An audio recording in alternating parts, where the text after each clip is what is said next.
So I was just looking into it, and it has been over a month since I have built a PC, which I don't think is acceptable. So today we have to change that, and we have got to build something that is absolutely beautiful. And to assist me in making something absolutely beautiful, let me introduce you to the Model 5 Vent by Geometric Future. I figured if we're gonna break a whole month of PC silence, this was absolutely the case that we needed to build in. Plus, we're gonna be using some hardware that I haven't used in quite some time, because for the past 6 or 7 months, all we've been using is AMD chips, and I've completely ignored Intel, but that ends today. I picked up a CPU motherboard combo with the Series 2 Intel Core 7 265KF CPU. I've been hearing great things about this CPU, and I'm pretty excited to goof around with it, because I'm gonna be honest with you, I love AMD.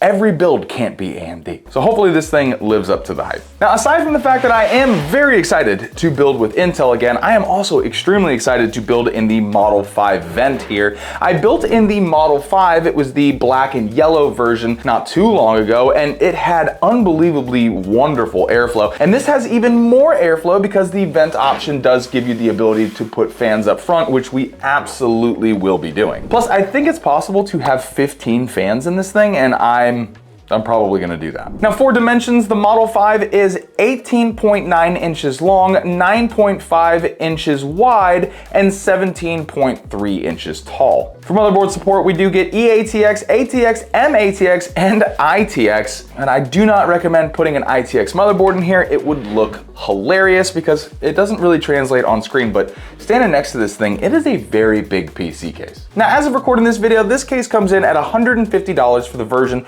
with 5 fans and $109 for the version without the included 5 fans. Now, this case does have a ton of cool features, but rather than just talk about the case, I figure we can go ahead and build the PC, and I can just fill you in about how cool this case is as we build. So to kick this thing off, let's begin at the beginning with the motherboard, CPU, RAM, and SSD. Now, the motherboard and the CPU I got on Amazon, but it is a Micro Center bundle for $460 for the 265KF CPU Series 2 and the Z890 motherboard. Now, I have never built with a Z890 motherboard, only because, not because I don't want to, but because AMD has been just kicking Intel's ass lately, and it's a shame that I have not even dove into the Intel boards, because I think this thing is really nice, and I can't wait to put it inside of here because I think this is gonna match that perfectly. And I have heard nothing but good things about the Series 2 265KF. Everyone is saying that this is a very well-rounded CPU that's gonna give us great performance when it comes to gaming, and it's gonna be wonderful for productivity tasks. So let's go ahead and get our motherboard out of the anti-static bag and get this CPU installed. The 265KF is a 20 core and 20 thread CPU. 8 of those cores are performance cores and the other 12 are efficiency cores, which makes this CPU a perfect option for gaming and for productivity tasks. And to be completely honest, this CPU right here is what's going to kind of inform me on what my next personal build is going to be. As a lot of you guys know, I switch that up quite often, and I've been thinking about going back to Intel, and this right here, the performance from this is what's gonna help me make that decision. Let's go ahead and get our CPU installed here. Oh, beautiful. So I guess our next step is going to be our RAM. Now, this is a 16 gig kit of 6,000 megatransfers per second DDR5 memory, and it still comes in at like $230 for even 16 gigs of RAM, even though it does kind of seem like maybe prices are starting to head back down, which is great news for gamers. But as of right now, as of recording this video, this right here was $230. And if you were gonna be getting 16 gigs of RAM, which 16 gigs of RAM is still okay, you kind of do wanna start heading towards 32 gigs if it is possible for you. But if it's not something that you can afford currently, I would suggest maybe getting 1 stick of 16 gigs of RAM and then adding in an additional 16 gigs later on so that you can get the 32. But for this build, we are going to be sticking with 2 8 gig sticks for 16 gigs of RAM for this build. Go ahead and slap 1 in there and 2. Now for the last piece of our motherboard assembly, I do have our SSD. Now this is a King Spec Gen 3 NVMe. SSD prices continue to also be absolutely out of control. This thing is like $130, and I was able to get 1 terabyte drives for like 50 to 60 bucks not too long ago, but this will be plenty enough for today's build. Plus, I'm kind of just throwing this thing together with some parts that I have sitting around, so this is gonna be just fine. And let's go ahead and slap this thing in here. We'll screw down our standoff and plug our NVMe in. We'll add our heatsink back down and go ahead and screw it back down. Perfect. Motherboard is looking beautiful. All right, so before I add the motherboard into our beautiful Model 5 vent here, I want to grab our AIO so that I can add on the mounting brackets to the board so I don't have to do that while the board is inside of the case. And the AIO that we're gonna be going with is the Eskimo Pro 42W. This is a 420 millimeter AIO that is going to do a phenomenal job of cooling that CPU right there. I've used the black one in the past and the cooling was unbelievable. So I'm excited to use the white version. Plus, it is not set in stone yet, but I am thinking about adding 3 more fans to this AIO and running push-pull with it to get unbelievable cooling. Don't quote me on that though. I'm not 100% set on that yet. Only time will tell. All right, here is our mounting hardware, and we'll go ahead and we'll get this on just so it's taken care of before we put this into the case. I'll go ahead and add the back on here and put our little washers on over it, and that should be it. I'm pretty excited to see what this board is gonna look like in here. Let's go ahead and take a little peek. Oh, that looks great. The silver on here matches the silver accents on the Geometric Future logo. That is a beautiful pairing. All right, so let's go ahead and let's get this mounted down.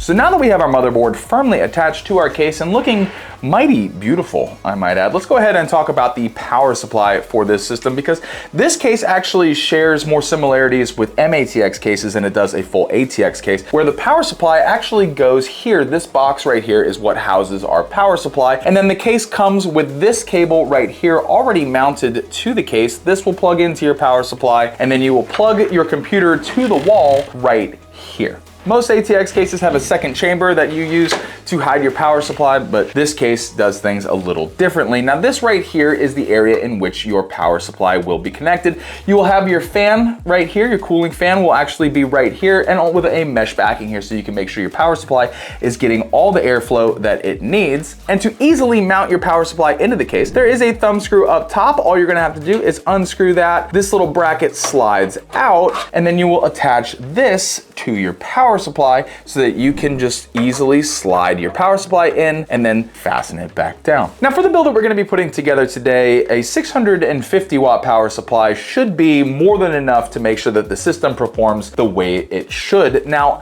would I want a larger power supply in the future for upgrades and things like that? Of course I would, but for today's build, we're just going to use this 650 watt power supply because I have it sitting around. I usually keep a couple of these on hand because if I'm going to be building a budget focused system, this is the power supply that I'm gonna end up going with because they are a very good quality for a very affordable price. And with the way that things are currently, saving money anywhere is never really the worst thing. And as an added bonus, you don't have to worry about spending more money on a white power supply because you're not gonna see it anyways. So now that we've got this attached, let's go ahead and slide this up.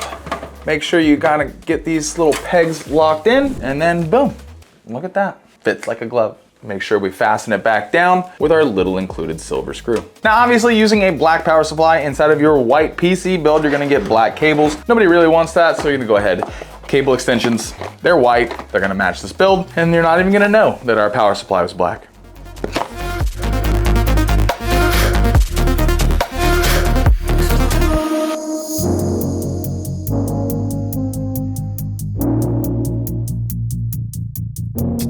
All right, pressing right along, it is time to go ahead and add in our AIO. Now, I did like a mock setup for this the other day just to kind of see what it would look like if I did push-pull on this AIO rather than just keeping it the way that it is. And there's a strong part of me that feels like if I'm gonna make this thing look good with the graphics card, then it's gonna have to be push-pull. And you'll understand what I mean when I say that when we get to the graphics card portion of this build, just because it may not be the same size as a lot of the other components inside of here. So what I'm thinking we do, I'm thinking we run push-pull in this, and that's gonna really pack this case in quite a bit. But in order to run push-pull on this thing, we are gonna need some more fans. So let me go grab some of those. Whoop.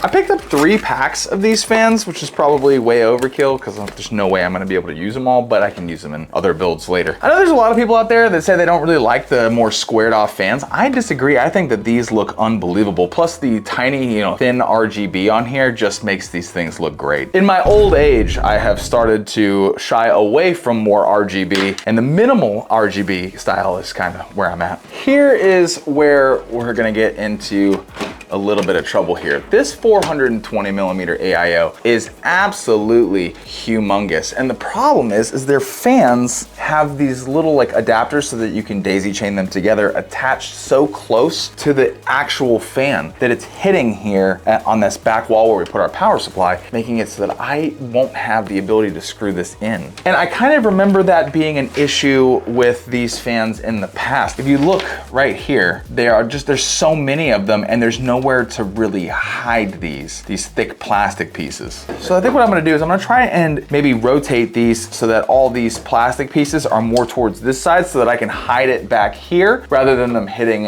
where the power supply is, because that's where the problem is.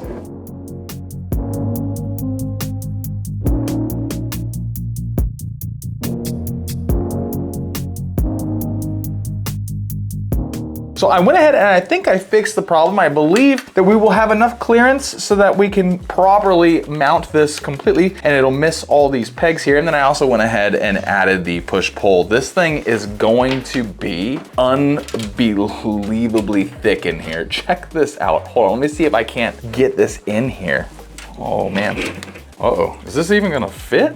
It has to. We're gonna have to make this fit. It's gonna have to work. Oh, there we go. Perfect. Holy shit. That's crazy. I don't know if I like it or not, but I've already done it. We've committed, it's sticking like this. So was this necessary? Absolutely not. Am I happy I did it? Yeah.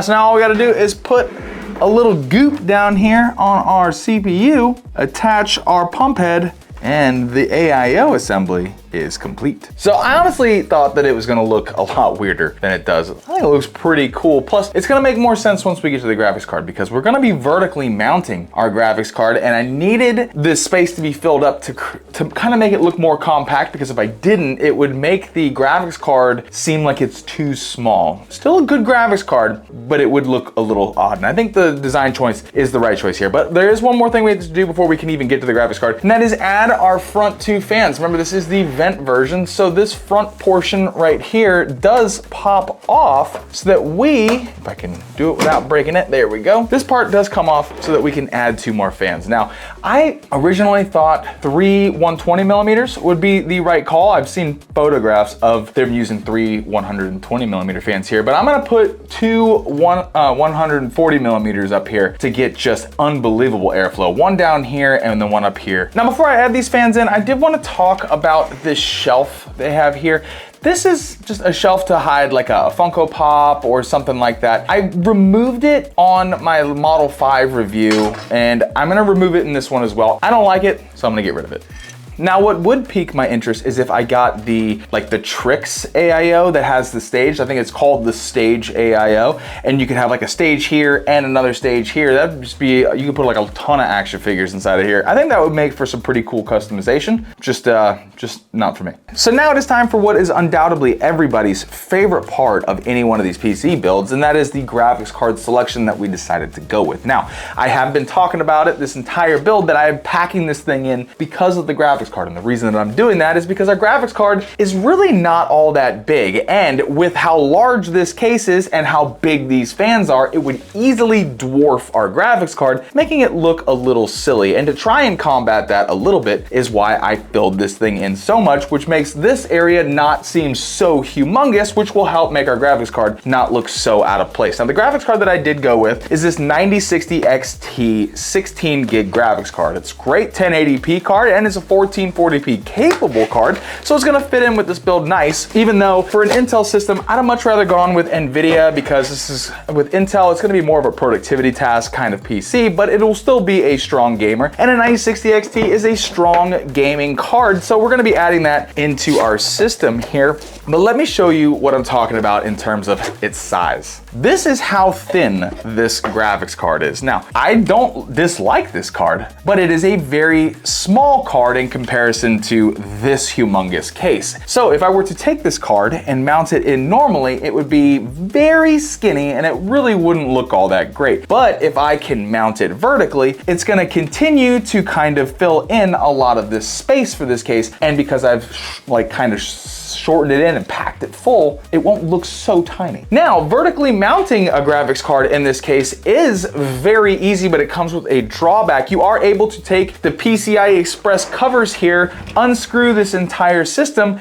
and rotate it, and you could add in a riser cable, mount your graphics card vertically, and be off to the races. But if you do that with this mounting software here, by just rotating it, you have to remove your bottom 3 fans because there won't be enough space for the card and the riser cable, which really sucks because the intake fans help, kind of pack things full. So in order to combat that, I'm gonna be using an external vertical GPU riser cable and mounting hardware, but I'm also gonna have to make modifications to the case, because with this riser cable, you have to cut off these little middle sections here, which really sucks because I'm gonna have to cut this case, but it's necessary for what I want to do with this build.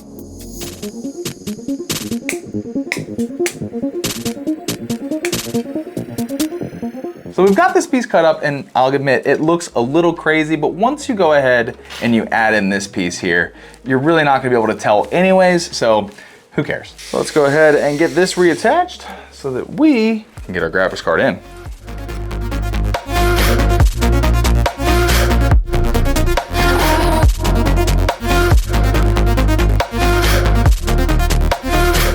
So this thing looks incredible, but there are a few points that I do need to make. First off, I definitely got sick. So this is this part right here is taking place a whole week after I recorded the initial build of this PC, but that did give me a little bit more time to goof around on this system and to inform you that the RAM compatibility list, the QVL for this motherboard, is absolute.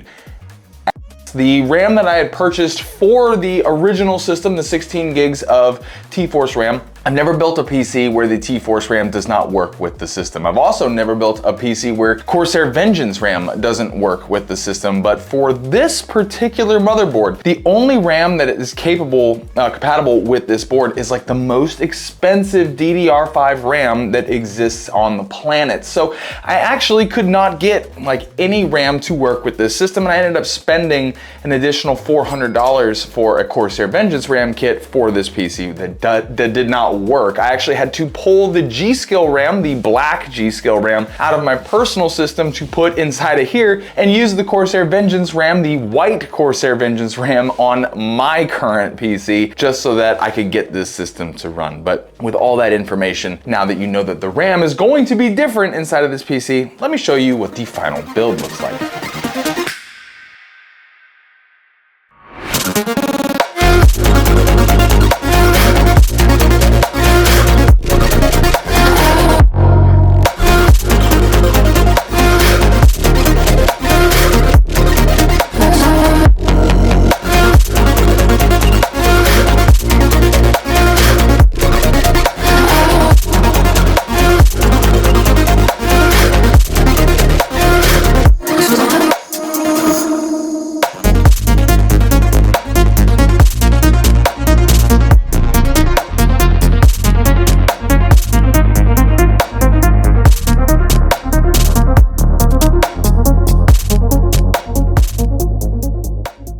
Now, before you guys run to the comments and say this is like a mismatched build, I agree with you. This was kind of thrown together with some parts that I have around. Now, not saying this isn't a great system. It definitely performs fantastic, but with the Intel Ultra 7 CPU, I'd have much preferred an NVIDIA card, maybe a 5070 Ti for this particular build, just because this is a more productivity focused CPU versus gaming, even though it performs wonderful in games, and I'll show you that in just a second. But the GPU definitely is more of an underperformer versus the CPU, so I'd have liked a better graphics card. I also would have preferred maybe a 750, preferably 850 watt power supply for the build, just to account for some upgrades in the future. 650s is fine. We benchmarked this system and I pushed it to its limits and we were still fine on power, but definitely a low watt power supply for this particular build. And while I do agree that some of the aspects of this build are a little bit crazy, we were still getting unbelievable gameplay. We were getting 90 FPS average in Arc Raiders with max settings,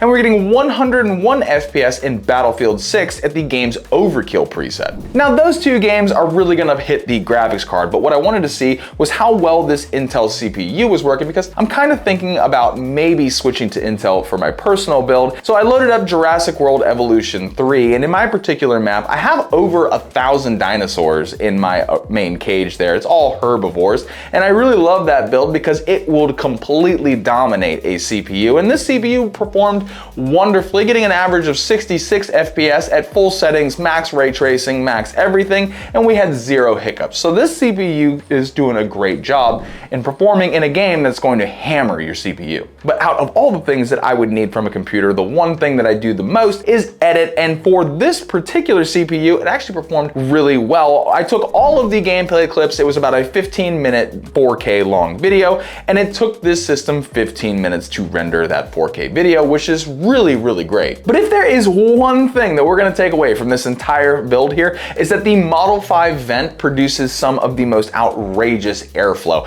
And if you're planning on building in this case, understand that you are gonna get some crazy good temperatures, because the 3 included 140s on the back here bring in so much air. You've got a 140 on the back wall here, and you've got a 140 exhaust here. And when you add in 2 140s up front and 6 140 millimeter fans up on the AIO here, you just get some wild cooling. During the entire process of gameplay on this, the GPU only ever hit 58 degrees Celsius, which is remarkable. And the CPU only ever hit 76 degrees Celsius on 3 cores, and it only hit it for about 2 seconds. Idle temperatures at around 32 degrees Celsius. This thing is remarkable. There's only 2 things that I wish that they would change on this case. The first is the placement of this plug in the back. Can we please get to the point where the included cable runs through the back and down so I can plug it in through the bottom? I am so tired of having this cable float up here. And the last thing is not just for Geometric Future, it's for most PC cases. Can we please stop including the metal bars here on the PCIe slot covers? Vertical GPU mounts are very popular, and to not have the option to use an aftermarket one, it pisses me off, to be completely honest. And I had to cut this thing up, and I didn't really want to do that, but I think that it worked out in the end. I think that looks amazing. I think the only thing left to say is that if your budget for your PC build case is $150 and you demand unbelievable cooling while also having a PC case that looks aesthetically beautiful, this needs to be on your list. Oh, and if you had a little bit of fun here with me today, please consider hitting the subscribe button as well as smashing that like button. It is always appreciated. And I'll see you in the next video.